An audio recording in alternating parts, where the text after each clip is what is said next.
Hey there, brother. This is Steve Horseman with Good Guys to Great Men. Thank you once again for tuning in today. I really appreciate you coming to watch these every week. So today, the topic is, what is the ultimate and scariest test of your manhood? And I'm going to say it right up front.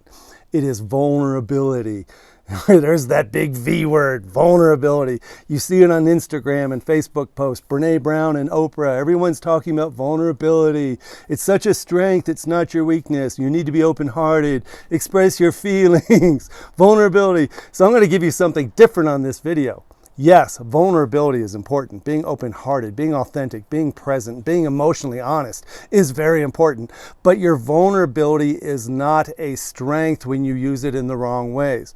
When we're insecure, we think being vulnerable, expressing our hurts and our pains and our worries and how we've been damaged and how we've been victimized and how we've been hurt.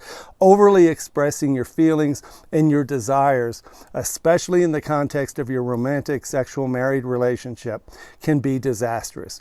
Because vulnerability is not a strength when you're using it to try to get pity, when you're using it to try to get attention or trying to fix a problem or get some emotional or physical need met. If you use your vulnerability as a tool or a tactic or a strategy to get people to give you what you want, you're pretty much screwed. So the vulnerability is not a strength in that case. The problem is the guys in my community, a lot like me when I was a recovering nice guy, still am, we used our vulnerability only around the people we thought we could trust with it, women. We'd go to parties and talk to more women than guys. Some of our best friends were women because we felt like we could trust them. So here's the secret. The scariest and ultimate test of your manhood is being vulnerable, learning to be powerfully vulnerable with men. This is where every guy in the community will say, I don't have many men friends. I may not even have one. My dad's not a good role model. I was never allowed to be emotional. I don't trust men.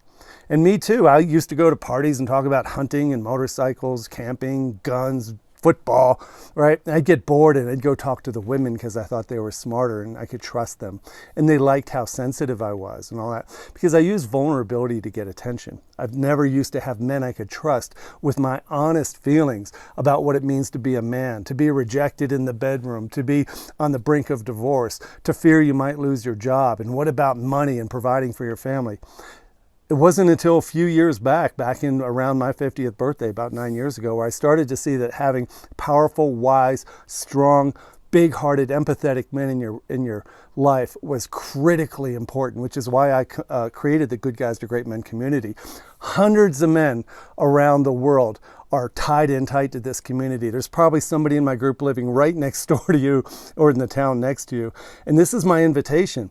I want you to face the hardest, scariest, ultimate test of your manhood, and that is to stop over-trusting women with your emotions and start trusting men with your vulnerability.